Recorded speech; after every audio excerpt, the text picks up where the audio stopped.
ओ बाबा तेरी मुरली बड़ी है निराली, ओ बाबा तेरी मुरली बड़ी है निराली। ओम शांति। 26 दिसंबर 2024। बाबा के महावाक्य। मीठे बच्चे, तुम अभी पढ़ाई पढ़ रहे हो। यह पढ़ाई है पतित से पावन बनने की। तुम्हें यह पढ़ना और पढ़ाना है। प्रश्न: दुनिया में कौन सा ज्ञान होते हुए भी अज्ञान अंधियारा है? उत्तर: माया का ज्ञान, जिससे विनाश होता है। मौन तक जाते हैं। यह ज्ञान बहुत है, लेकिन नई दुनिया और पुरानी दुनिया का ज्ञान किसी के पास नहीं है। सब अज्ञान अंधियारे में हैं। सभी ज्ञान नेत्र से अंधे हैं। तुम्हें अभी ज्ञान का तीसरा नेत्र मिलता है। तुम नॉलेजफुल बच्चे जानते हो, उन्हों की ब्रेन में विनाश के ख्यालात हैं। तुम्हारी बुद्धि में स्थापना के ख्यालात हैं। ओम शांति। बाप इस शरीर द्वारा समझाते हैं। इनको जीव कहा जाता है। इनमें आत्मा भी है और मैं भी इसमें आकर बैठता हूँ। यह तो पहले पहले पक्का होना चाहिए। इनको दादा कहा जाता है। यह निश्चय बच्चों को बहुत पक्का होना चाहिए। इस निश्चय में ही रमण करना है। बरोबर बाबा ने जिसमें पधरामणी की है, वह बाप खुद कहते हैं, मैं इनके बहुत जन्मों के अंत में आता हूँ।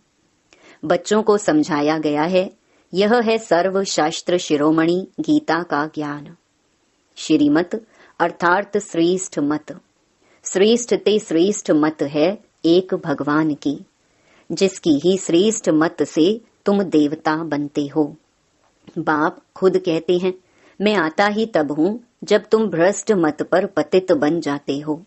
मनुष्य से देवता बनने का अर्थ भी समझना है। विकारी मनुष्य से निर्विकारी देवता बनाने बाप आते हैं। सतयुग में मनुष्य ही रहते हैं, परंतु दैवी गुण वाले। अभी कलयुग में हैं सभी आसुरी गुण वाले। है सारी मनुष्य सृष्टि, परंतु यह है ईश्वरीय बुद्धि और वह है आसुरी बुद्धि। यहाँ है ज्ञान, वहाँ है भक्ति। ज्ञान और भक्ति अलग अलग है। भक्ति के पुस्तक कितने ढेर के ढेर हैं। ज्ञान का पुस्तक एक है। एक ज्ञान सागर की पुस्तक एक ही होना चाहिए। जो भी धर्म स्थापन करते हैं, उनका पुस्तक भी एक ही होता है, जिसको रिलीजियस बुक कहा जाता है। पहली पहली रिलीजियस बुक है गीता। पहला पहला आदि सनातन देवी देवता धर्म है, ना कि हिंदू धर्म। मनुष्य समझते हैं गीता से हिंदू धर्म स्थापन हुआ। गीता का ज्ञान श्री कृष्ण ने दिया। कब दिया? परंपरा से। कोई शास्त्र में शिव भगवानुवाच तो है नहीं। तुम अभी समझते हो, इस गीता ज्ञान द्वारा ही मनुष्य से देवता बने हैं। जो बाप अभी हमें दे रहे हैं, इसको ही भारत का प्राचीन राजयोग कहा जाता है। जिस गीता में ही काम महाशत्रु लिखा हुआ है, इस शत्रु ने ही तुम्हें हार खिलाई है।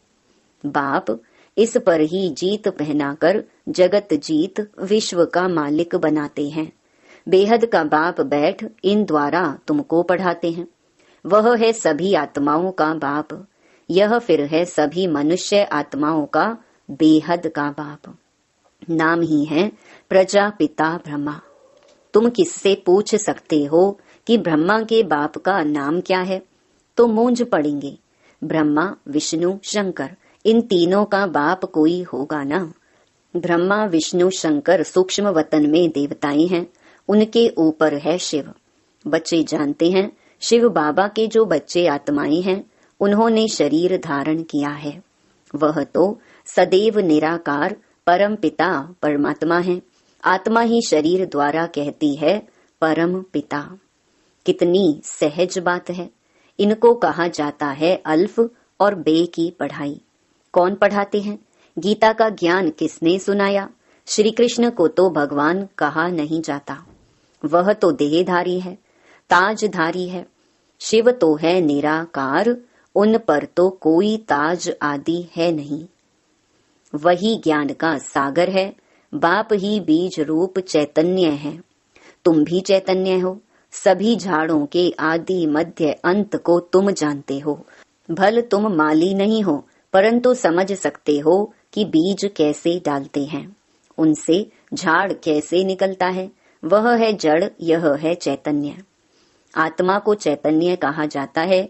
तुम्हारी आत्मा में ही ज्ञान है और किसी आत्मा में ज्ञान हो नहीं सकता। तो बाप चैतन्य मनुष्य सृष्टि का बीज रूप है। यह चैतन्य क्रिएशन है। वह सभी हैं जड़ बीज। ऐसे नहीं कि जड़ बीज में कोई ज्ञान है। यह तो है चैतन्य बीज रूप, उनमें सारे सृष्टि की नॉलेज है। झाड़ की उत्पत्ति, पालना, विनाश का सारा ज्ञान उनमें है। फिर नया झाड़ कैसे खड़ा होता है, वह है गुप्त। तुमको ज्ञान भी गुप्त मिलता है, बाप भी गुप्त आए हैं। तुम जानते हो यह कलम लग रहा है। अभी तो सभी पतित बन गए हैं। अच्छा, बीज से पहला पहला पत्ता निकला, वह कौन था? सतयुग का पहला पत्ता तो श्री कृष्ण को ही कहेंगे, लक्ष्मी नारायण को नहीं कहेंगे। नया पत्ता छोटा होता है, पीछे बड़ा होता है। तो इस बीज की कितनी महिमा है। यह तो चैतन्य है ना। भल दूसरे भी निकलते हैं, धीरे धीरे उन्हों की महिमा कम होती जाती है। अभी तुम देवता बनते हो तो मूल बात है हमको दैवी गुण धारण करने हैं। इन जैसा बनना है। चित्र भी है। यह चित्र ना होते तो बुद्धि में ज्ञान कैसे आता। यह चित्र बहुत काम में आते हैं। भक्ति मार्ग में इन चित्रों की पूजा होती है और ज्ञान मार्ग में तुमको इन्हों से ज्ञान मिलता है कि इन जैसा बनना है। भक्ति मार्ग में ऐसा नहीं समझेंगे कि हमको ऐसा बनना है। भक्ति मार्ग में मंदिर आदि कितने बनवाते हैं। सबसे जास्ती मंदिर किसके होंगे? जरूर शिव बाबा के ही होंगे। फिर उनके बाद क्रिएशन के होंगे। पहली क्रिएशन यह लक्ष्मी नारायण है, तो शिव के बाद इनकी पूजा जास्ती होगी। माताएं जो ज्ञान देती हैं उनकी पूजा नहीं, वह तो पढ़ती हैं। तुम्हारी पूजा अभी नहीं होती है क्योंकि तुम अभी पढ़ रहे हो। जब तुम पढ़कर अनपढ़ बनेंगे फिर पूजा होगी। अभी तुम देवी देवता बनते हो। सतयुग में बाप थोड़े ही पढ़ाने जाएगा, वहां ऐसी पढ़ाई थोड़े ही होगी। यह पढ़ाई पतितों को पावन बनाने की है। तुम जानते हो हमको जो ऐसा बनाते हैं उनकी पूजा होगी। फिर हमारी भी पूजा नंबरवार होगी। फिर गिरते गिरते 5 तत्वों की भी पूजा करने लग पड़ते हैं। 5 तत्वों की पूजा माना पतित शरीर की पूजा। यह बुद्धि में ज्ञान है कि इन लक्ष्मी नारायण का सारी सृष्टि पर राज्य था। इन देवी देवताओं ने राज्य कैसे और कब पाया, यह किसको पता नहीं है। लाखों वर्ष कह देते हैं। लाखों वर्ष की बात तो किसकी बुद्धि में बैठ ना सके, इसलिए कह देते यह परंपरा से चला आता है। अभी तुम जानते हो देवी देवता धर्म वाले और धर्मों में कन्वर्ट हो गए हैं। जो भारत में हैं वह अपने को हिंदू कह देते हैं, क्योंकि पतित होने कारण देवी देवता कहना शोभता नहीं।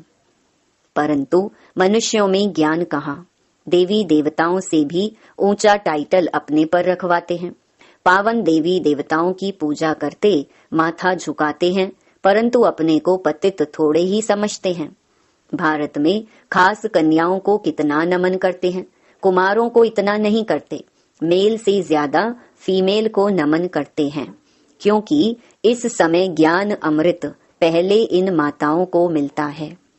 बाप इनमें प्रवेश करते हैं। यह भी समझते हो यह ब्रह्मा बाबा ज्ञान की बड़ी नदी है। ज्ञान नदी भी है, फिर पुरुष भी है। ब्रह्मपुत्रा नदी सबसे बड़ी है, जो कलकत्ता तरफ सागर में जाकर मिलती है। मेला भी वहां ही लगता है, परंतु उन्हें यह पता नहीं कि यह आत्माओं और परमात्मा का मेला है। वह तो पानी की नदी है, जिसका नाम ब्रह्मपुत्रा रखा है। वह तो ब्रह्म को ईश्वर कह देते हैं, इसलिए ब्रह्मपुत्रा को पावन समझते हैं। पतित पावन वास्तव में गंगा को नहीं कहा जाता है, यहाँ सागर और ब्रह्मा नदी का मेला है। बाप कहते हैं यह फीमेल तो नहीं है जिस द्वारा एडॉप्शन होती है। यह बहुत गुह्य समझने की बातें हैं जो फिर प्रहलोप हो जानी है। फिर बाद में मनुष्य इस आधार पर शास्त्र आदि बनाते हैं। पहले हाथ के लिखे हुए शास्त्र थे, बाद में बड़ी बड़ी मोटी किताबें छपवाई हैं। संस्कृत में श्लोक आदि थे नहीं। यह तो बिल्कुल सहज बात है। मैं इन द्वारा राजयोग सिखलाता हूँ, फिर यह दुनिया ही खलास हो जाएगी। शास्त्र आदि कुछ भी नहीं रहेंगे। फिर भक्ति मार्ग में यह शास्त्र आदि बनेंगे। मनुष्य समझते हैं यह शास्त्र आदि परंपरा से चले आए हैं। इसको कहा जाता है अज्ञान अंधियारा। अभी तुम बच्चों को बाप पढ़ाते हैं जिससे तुम सोझरे में आए हो। सतयुग में है पवित्र प्रवृत्ति मार्ग, कलयुग में सभी अपवित्र प्रवृत्ति वाले हैं। यह भी ड्रामा है। बाद में है निवृत्ति मार्ग, जिसको संन्यास धर्म कहते हैं। जंगल में जाकर रहते हैं, वह है हद का संन्यास। रहते तो इस पुरानी दुनिया में है, अभी तुम जाते हो नई दुनिया में। तुम्हें तो बाप से ज्ञान का तीसरा नेत्र मिला है, तो तुम कितने नॉलेजफुल बनते हो। इससे जास्ती नॉलेज होती ही नहीं। वह तो है माया की नॉलेज, जिससे विनाश होता है। वो लोग मून चांद पर जाकर खोज करते हैं। तुम्हारे लिए कोई नई बात नहीं। यह सभी माया का पॉम्प है। बहुत शो करते हैं, अति डीपनेस में जाते हैं कि कुछ कमाल करके दिखाएं। बहुत कमाल करने से फिर नुकसान हो जाता है। उन्हों के ब्रेन में विनाश के ही ख्यालात आते हैं। क्या क्या बनाते रहते हैं। बनाने वाले जानते हैं इससे ही विनाश होगा। ट्रायल भी करते रहते हैं। कहते भी हैं 2 बिल्ले लड़े, माखन तीसरा खा गया। कहानी तो छोटी है, परंतु खेल कितना बड़ा है। नाम इन्हों का ही बाला है। इन द्वारा ही विनाश की नोंद है। कोई तो निमित्त बनता है ना। क्रिश्चियन लोग समझते हैं पैराडाइज था, पर हम नहीं थे। इस्लामी बौद्धि भी नहीं थे, फिर भी क्रिश्चियन लोगों की समझ अच्छी है। भारतवासी कहते हैं देवी देवता धर्म लाखों वर्ष पहले था, तो बुद्धू ठहरे ना। बाप भारत में ही आते हैं। जो महान बेसमझ हैं उन्हें ही महान ते महान समझदार बनाते हैं। परंतु फिर भी याद रहे, बाबा तुम बच्चों को कितना सहज करके समझाते हैं। मुझे याद करो तो तुम सोने का बर्तन बन जाएंगे, तो धारणा भी अच्छी होगी। याद की यात्रा से ही पाप कटेंगे। मुरली नहीं सुनते तो ज्ञान रफू चक्कर हो जाता है। बाप तो रहमदिल होने के नाते उठने की ही युक्ति बतलाते हैं। अंत तक भी सिखलाते ही रहेंगे। अच्छा, आज भोग है, भोग लगाकर जल्दी वापस आ जाना है। बाकी वैकुंठ में जाकर देवी देवताओं आदि का साक्षात्कार करना, यह सब फालतू है। इसमें बहुत महीन बुद्धि चाहिए। बाप इस रथ द्वारा कहते हैं मुझे याद करो, मैं ही पतित पावन तुम्हारा बाप हूँ। इसमें बहुत महीन बुद्धि चाहिए। बाप इस रथ द्वारा कहते हैं मुझे याद करो, मैं ही पतित पावन तुम्हारा बाप हूँ। तुम ही से खाऊं, तुम ही से बैठूं, यह यहाँ के लिए है, ऊपर में कैसे होगा। अच्छा, मीठे मीठे सिकिलधे बच्चों प्रति माता पिता बाप दादा का याद प्यार और गुड मॉर्निंग। रूहानी बाप की रूहानी बच्चों को नमस्ते। धारणा के लिए मुख्य सार। पहला, बाप इस दादा में प्रवेश हो हमें मनुष्य से देवता अर्थात विकारी से निर्विकारी बनाने के लिए गीता का ज्ञान सुना रहे हैं। इसी निश्चय से रमण करना है। श्रीमत पर चलकर श्रेष्ठ गुणवान बनना है। दूसरा, याद की यात्रा से बुद्धि को सोने का बर्तन बनाना है। ज्ञान बुद्धि में सदा बना रहे, उसके लिए मुरली जरूर पढ़नी व सुननी है। वरदान, अपने पोजीशन की स्मृति द्वारा माया पर विजय प्राप्त करने वाले निरंतर योगी भव। जैसे स्थूल पोजीशन वाले अपनी पोजीशन को कभी भूलते नहीं। ऐसे आपका पोजीशन है मास्टर सर्वशक्तिमान। इसे सदा स्मृति में रखो और रोज अमृत वेले इस स्मृति को इमर्ज करो तो निरंतर योगी बन जाएंगे और सारा दिन उसका सहयोग मिलता रहेगा। फिर मास्टर सर्वशक्तिमान के आगे माया आ नहीं सकती। जब आप अपनी स्मृति की ऊंची स्टेज पर रहेंगे तो माया चींटी को जीतना सहज हो जाएगा। स्लोगन: आत्मा रूपी पुरुष को श्रेष्ठ बनाने वाले ही सच्चे पुरुषार्थी हैं। ओम शांति।